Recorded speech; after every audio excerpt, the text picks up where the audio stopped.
जय हिंद प्यारे बच्चों। आज हम लोग देखने वाले हैं सेकेंडरी सेंटअप एग्जामिनेशन 2024 का प्रश्न पत्र जो आउट हो चुका है, हमारे पास आया है। तो हम सोचे कि आपका इसका सॉल्यूशन बता दूं। तो चलिए बारी बारी से करके सारे क्वेश्चन का हम यहाँ पे सॉल्यूशन देखने वाले हैं। ये रहा क्वेश्चन 1 जो कि आपके एग्जाम में कल पूछा जाने वाला है, ठीक है ना। ये जो कल आपका सेंटअप एग्जाम होने वाला है 21 तारीख को, ये मैथ का, उसमें आपको ये पूछा जाएगा। देख लीजिए, बोल रहा है कि यदि भाग एल्गोरिथम ए बराबर बी क्यू प्लस आर में ए बराबर 72, बी बराबर 9 और क्यू बराबर 8 है तो आर का मान क्या होगा। तो यहाँ पे देखिए बोल रहा है क्या, ए बराबर 72 दिया हुआ है, फॉर्मूला दिया हुआ है ए बराबर बी क्यू प्लस आर, भाग एल्गोरिदम है, ठीक। तो ए का मान दिया हुआ है 72, बी का मान दिया हुआ है यहाँ पर 9 और क्यू का मान है 8। अब प्लस आर का मान नहीं दिया हुआ है, यही आर हमें ज्ञात करना है। तो यहाँ पे हम जब इसको सॉल्व करेंगे तो ये हो जाएगा 72 बराबर 9 अठे 72, अब प्लस आर, ये प्लस 72 राइट साइड है, लेफ्ट साइड जाएगा तो माइनस 72 हो जाएगा, ये होगा माइनस 72। अब बराबर आर है तो आर 72 में से 72 घटा 0, यानी कि आर बराबर कितना आ गया, आर बराबर आ गया 0। तो ये हो जाएगा ऑप्शन सी हो जाएगा, ठीक है ना। ये सॉरी पेन गिर गया, ये हो जाएगा ऑप्शन सी हो जाएगा, ठीक है ना। आर का मान 0। अब देखिए नेक्स्ट क्वेश्चन देखा जाए, इसको ध्यान से पढ़ लीजिए क्योंकि यही क्वेश्चन कल पूछा जाने वाला है आपके सेंटअप एग्जाम में। ये रहा सेकंड क्वेश्चन। सेकंड क्वेश्चन कह रहा है कि मस ए बी का, ठीक है ना, गुणे लस ए बी का, यानी कि दो संख्याओं का मस गुणे दो संख्याओं का लस क्या होगा। तो फॉर्मूला आपको पता है कि दो संख्याओं का गुणनफल बराबर होता है लसा गुणे मसा, यानी कि एलसीएम गुणे एचसीएफ होता है, लसा गुणे मसा होता है। तो देखिएगा दो संख्या दिया हुआ है ए और बी, तो दो संख्याओं का गुणनफल ए गुणे बी बराबर हो जाएगा एलसीएम गुणे एचसीएफ हो जाएगा, ठीक है ना, एलसीएम गुणे एचसीएफ। तो बोल रहा है कि एलसीएम गुणे एचसीएफ क्या होगा, तो एलसीएम गुणे एचसीएफ होगा ए इंटू बी, ऑप्शन हो जाएगा बी, ठीक है ना। ये हो जाएगा दो संख्याओं ए और बी का लसा गुणे ए और बी का मसा बराबर हो जाएगा ए गुणे बी, ऑप्शन बी हो जाएगा। अब आइए क्वेश्चन नंबर थर्ड देखा जाए। ये रहा क्वेश्चन थर्ड, ठीक है। बोल रहा है कि रूट 15 है, रूट 15 क्या है, तो रूट 15 देखिए पूर्णांक दिया है, परमेय संख्या अपरमेय संख्या और इनमें से कोई नहीं दिया है, तो रूट 15 होगा एक अपरमेय संख्या, रूट 15 होगा एक अपरमेय संख्या, ऑप्शन सी हो जाएगा, ठीक है। अब आइए देखा जाए क्वेश्चन नंबर फोर्थ। ये रहा क्वेश्चन फोर्थ। बोल रहा है कि 124 के अभाज्य गुणनखंड में 2 के घातांक है, 124 के अभाज्य गुणनखंड में 2 के घातांक है। तो यहाँ पे इसको हल करते हैं, 124 का अभाज्य गुणनखंड निकालेंगे, 2 से भाग करेंगे तो ये हो जाएगा 6 और ये हो जाएगा 2, फिर 2 से भाग करेंगे तो 31 दूना के 62 हो जाएगा, ठीक है ना। तो यहाँ पे देखिए 2 कितने बार आया है, तो 2 आया है 2 बार, तो 2 का घातांक कितना आएगा, 2 ही आएगा, ठीक है ना। तो ये हो जाएगा ऑप्शन बी। तो क्वेश्चन नंबर फोर्थ का ऑप्शन हो जाएगा बी, ठीक है। चलिए अब देखते हैं question number fifth. Question fifth, ये रहा क्वेश्चन फिफ्थ। बोल रहा है कि निम्नलिखित में कौन सा भिन्न का दशमलव प्रसार शांत होगा, निम्नलिखित में कौन सा भिन्न का दशमलव प्रसार शांत होगा। तो इसके लिए आप एक नियम याद कर लीजिए, एक फॉर्मूला है कि यदि कोई भिन्न p बट्टे q के रूप में रहता है तो Q यदि क्या, Q यदि 2 के पावर m गुणे 5 के पावर n के रूप में रहेगा तो शांत होगा। क्या होगा बाबू, शांत दशमलव होगा, अन्यथा शांत दशमलव नहीं होगा। तो इन सब का हम अभाज्य गुणनखंड निकाल के देखेंगे कि किस में भिन्न, यानी कि Q 2 के पावर m गुणे 5 के पावर n के रूप का है। तो यहाँ पे हम सबसे पहले 160 का निकाल के देखते हैं। तो जब 160 का अभाज्य गुणनखंड निकालेंगे तो ये हो जाएगा 80, ये 40 और फिर 2 से भाग करेंगे तो 20, ये हो जाएगा 10 और ये भाग करेंगे तो 5 आ गया।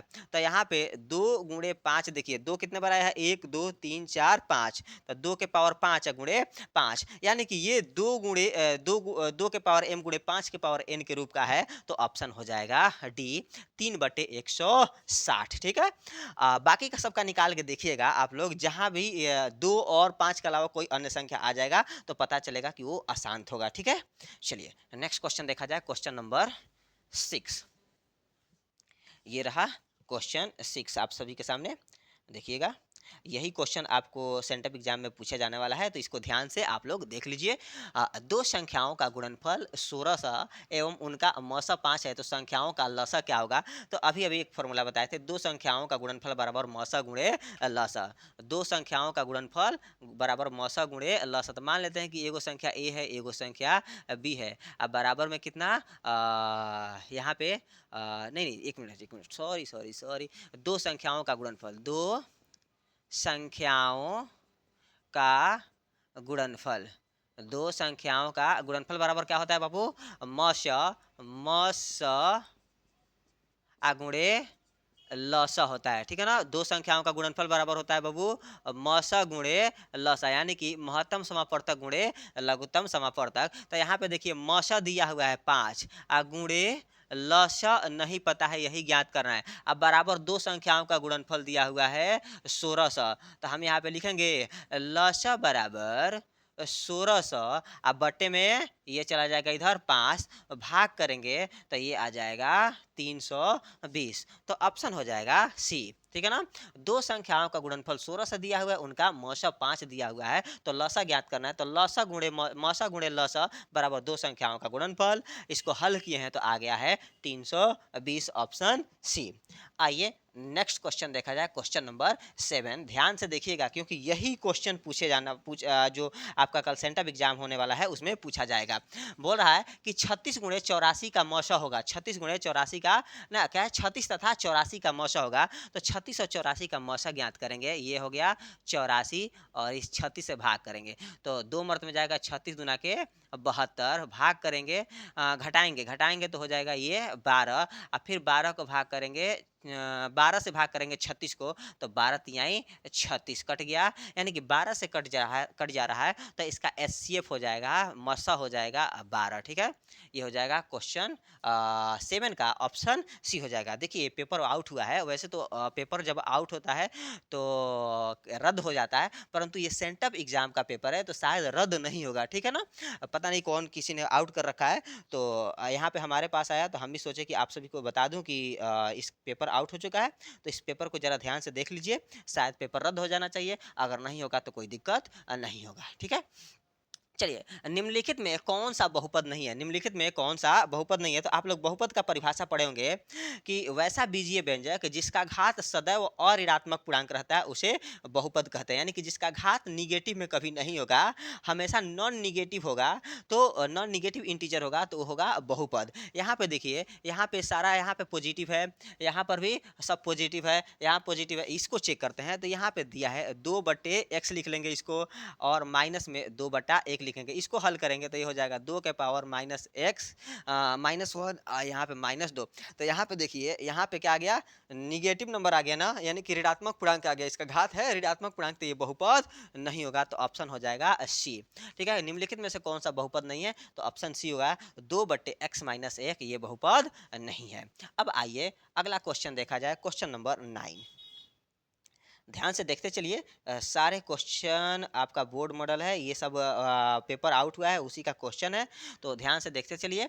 बोल रहा है यदि किसी द्विघात बहुपद px बराबर x² माइनस 2x प्लस 3 के शून्यक अल्फा प्लस बीटा हो, तो अल्फा प्लस बीटा का मान क्या होगा? देखिएगा, एक बार क्वेश्चन को और देख लीजिए। यदि किसी द्विघात बहुपद px बराबर x² माइनस 2x प्लस 5 के शून्यक अल्फा और बीटा हो, तो अल्फा प्लस बीटा का मान क्या होगा? तो एक फॉर्मूला है अल्फा प्लस बीटा बराबर -b/a, याद रखिएगा। तो यहाँ पे देखिए माइनस है फॉर्मूला का, तो माइनस लिखेंगे, और b के जगह पे यहाँ पे है कितना, -2, तो -2, अब बट्टे में a के जगह पे यहाँ पे x² का गुणांक 1 है, तो ये हो जाएगा +2/1, यानी कि 2 हो जाएगा। तो क्वेश्चन नंबर 9 का ऑप्शन हो जाएगा बी, आंसर 2 हो जाएगा, ठीक है।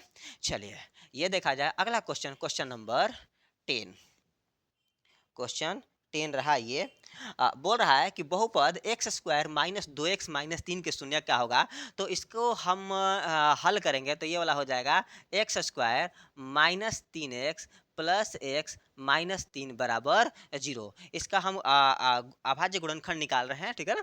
तो देखिएगा यहाँ पे जब हम x कॉमन लेंगे तो ये हो जाएगा x -3, और यहाँ पर हो जाएगा 1 कॉमन लेंगे तो ये हो जाएगा x -3 बराबर 0। ठीक, तो ये हो जाएगा x + 1 गुणे x -3 बराबर 0। यहाँ पे हम समझा नहीं रहे हैं क्योंकि हमारे पास टाइम बहुत कम है। जब क्लास चलाएंगे तो उसमें आपको बढ़िया से समझा देंगे। अच्छा है जो बच्चे हमारे से हमसे क्लास किए उनको अच्छी तरीक़ा से समझाए हुए हैं। तो ये वाला हो जाएगा x + 1 बराबर 0, और यहाँ पे हो जाएगा x -3 बराबर 0। तो ये वाला हो जाएगा x बराबर -1, ये हो जाएगा x बराबर +3। तो देख लीजिए ऑप्शन में कि -1 और 3 कहाँ है ऑप्शन, तो यहाँ पे -3 है तो नहीं होगा, यहाँ पे -3 और -1 ये भी नहीं होगा। यहाँ पे देखिए यहाँ प्लस का 3 और ये है माइनस का 1 है, तो ये हो जाएगा ऑप्शन सी हो जाएगा, ठीक है ना। बहुपद का शून्यक हो जाएगा 3, -1।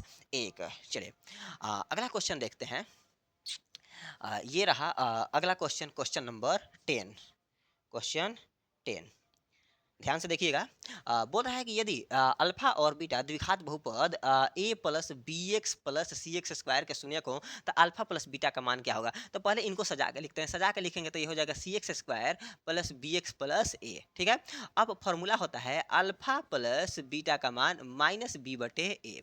तो यहाँ पे देखिए b के जगह पे तो वही है b, और a के जगह पे आ गया है c, तो ये हो जाएगा -b/c। तो ऑप्शन हो जाएगा ए हो जाएगा -b/c। अल्फा प्लस बीटा का मान होगा -b/c। ये हो गया क्वेश्चन नंबर 11। अब देखा जाए क्वेश्चन नंबर 12। हम अपना जो व्हाट्सएप चैनल है उसका लिंक डिस्क्रिप्शन में दे दे रहे हैं, आप लोग उसे फॉलो कर लीजिएगा। फॉलो कर लेंगे तो जितने भी वीडियो मेरा बनने वाला है सारा का नोटिफिकेशन आपको वहाँ पे मिल जाएगा। बोल रहा है कि यदि द्विघात बहुपद 3x square plus 2x³ plus 3x square minus 5x - 2 के शून्यक अल्फा और अल्फा बीटा और गामा है तो अल्फा गुणे बीटा गुणे गामा क्या होगा। तो एक फॉर्मूला है अल्फा गुणे बीटा गुणे गामा इक्वल टू -d/a होता है।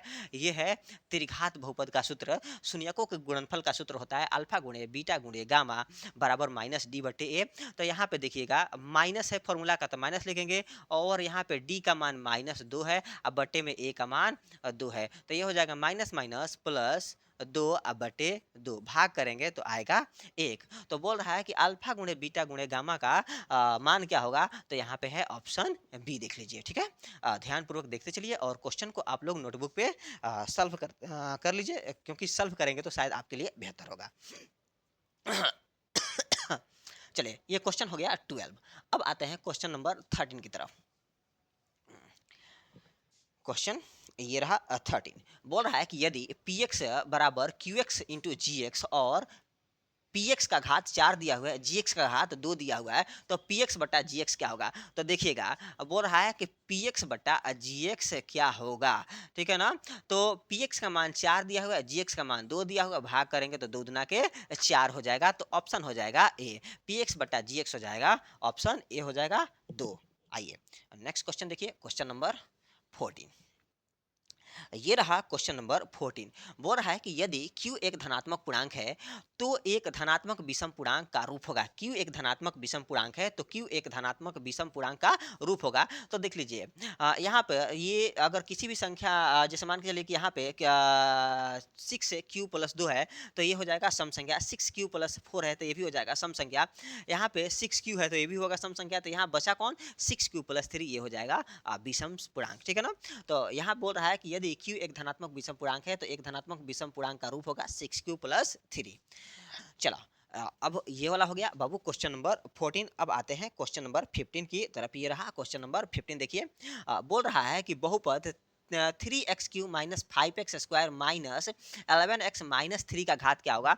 तो जो बहुपद में सबसे मतलब चर का जो सबसे अधिकतम घात होता है उसी को बहुपद का घात कहते हैं।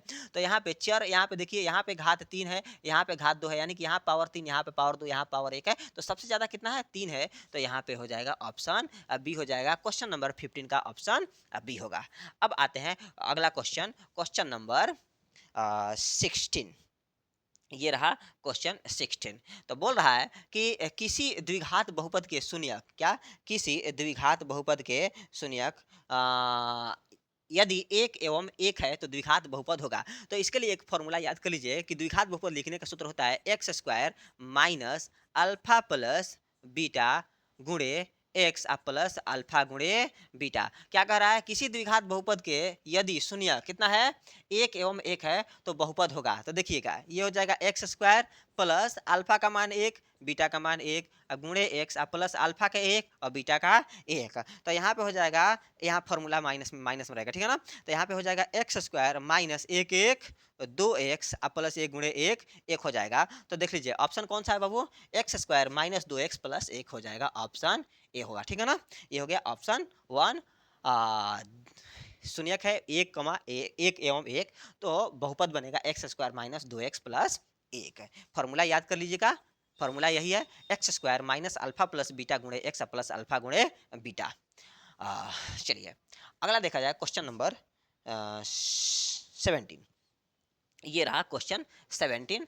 देखिए बोल रहा है कि निम्नलिखित में कौन यौगिक संख्या है, निम्नलिखित में कौन सा यौगिक संख्या है। तो देखिए यौगिक संख्या भाज्य संख्या को कहा जाता है, कंपोजिट नंबर को यौगिक संख्या कहा जाता है।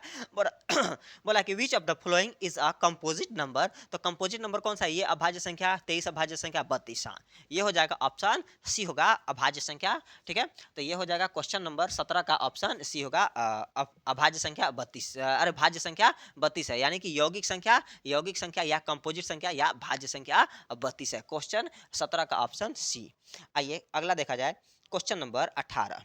बोल रहा है कि निम्नलिखित में कौन सा युग्म सह अभाज्य संख्या है, निम्नलिखित में से कौन सा युग्म सह अभाज्य संख्या है। तो देखिए ये है 14 और 35, तो 7 दूना के 14, 7 5 35, ये कट रहा है तो ये होगा भाज्य संख्या, ठीक है ना। अरे सह भाज्य संख्या नहीं होगा, भाज्य संख्या होगा। यहाँ पे देखिए 18 और 25, ये 18 और 25 ये किसी से नहीं कटने वाला है, तो ऑप्शन हो जाएगा बी, ठीक है ना। सह अभाज्य संख्या हो जाएगा 18 25। यहाँ पे देख लीजिए 21 तिया 93 होगा, और यहाँ पे 16 दूना का 32 और 31 दूना के 62, दोनों दो से कटने वाला है, तो ये अभाज्य संख्या क्या सह अभाज्य संख्या नहीं होगा, ऑप्शन बी होगा सह अभाज्य संख्या। चलिए आइए अगला क्वेश्चन देखा जाए क्वेश्चन नंबर 19।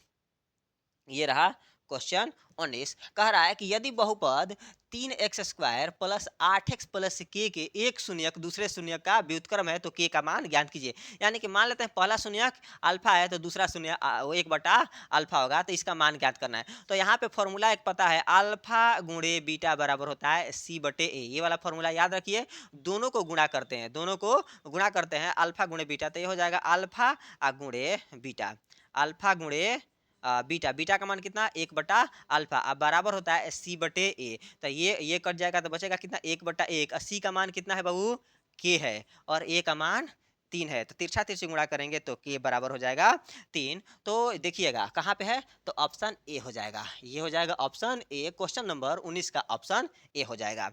आइए अगला देखा जाए क्वेश्चन नंबर 20, क्वेश्चन 20।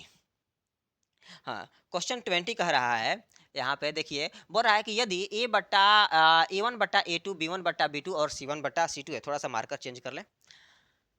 हाँ हाँ ओहो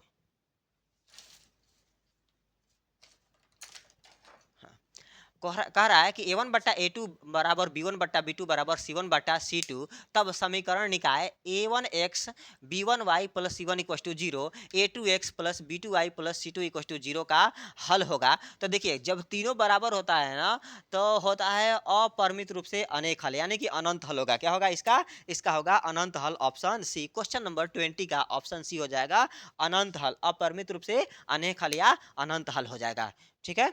अब आइए क्वेश्चन नंबर 21 देखा जाए।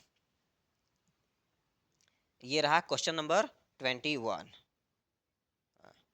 बोल रहा है कि समीकरण x प्लस वाई बराबर 8 के वास्तविक संख्याओं के समूचों में कितने हल होंगे। समीकरण x प्लस वाई के y बराबर 8 के वास्तविक संख्याओं के समूचों में कितने हल होंगे। तो इसमें होगा बाबू अनगिनत होगा, वास्तविक संख्या के लिए अनगिनत हल होगा, ठीक है ना। तो ऑप्शन हो जाएगा बी, क्वेश्चन नंबर 21 का ऑप्शन बी हो जाएगा। अब आगे देखते हैं क्वेश्चन नंबर 22, क्वेश्चन 22। ठीक है? आप लोग ज़रा कमेंट करके बताते रहिए कि ये वीडियो कैसा बन रहा है, ताकि मैं भी मोटिवेट होते रहूँ और आप सभी के लिए पूरा कोर्स लेके आऊँ, ठीक है ना? जितना कमेंट कीजिएगा उतना आप सभी के लिए बेहतर होगा। चलिए बोल रहा है कि यदि 29x प्लस 37y बराबर 103 है एवं 37x प्लस 29y बराबर 95 है, तब x और y का मान क्या होगा? तो इस वाले क्वेश्चन को आप लोग विलोपन विधि से हल कर लीजिएगा, गुणा करके, ये थोड़ा-सा लंबा जाएगा। जब इसको हल कीजिएगा तो हम खाली इसका आंसर बता दे रहे हैं, ठीक है ना? इसका आंसर हो जाएगा ऑप्शन बी, ठीक है ना? क्वेश्चन नंबर 22 का हो जाएगा ऑप्शन बी हो जाएगा, x बराबर 2 और y बराबर 1। इसको हम पहले से हल कर चुके हैं। चलिए, आप लोग भी इसको देख लीजिएगा विलोपन विधि द्वारा, काफ़ी ये हल्का है, थोड़ा-सा गुणा भाग ज़्यादा करना है, इसको देख लीजिएगा।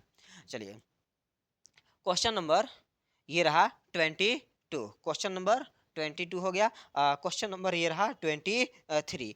बोल रहा है कि एक घातीय समीकरण का लेखा चित्र हमेशा निरूपित करता है। एक घातीय रेखा समीकरण का आलेख हमेशा निरूपित करता है, तो बाबू सरल रेखा को। जो रैखिक समीकरण होगा ना, वो हमेशा सरल रेखीय होता है, ठीक है ना? रैखिक समीकरण का जो आलेख होता है वो सरल रेखीय होता है। चलिए देखते हैं क्वेश्चन नंबर 24। ये रहा क्वेश्चन नंबर 24। फिर जो हम 25 क्वेश्चन इसमें करने वाले हैं। अब बाकी का जो क्वेश्चन होगा हम नेक्स्ट वीडियो में आप सभी को उसको उसका सॉल्यूशन देने वाले हैं।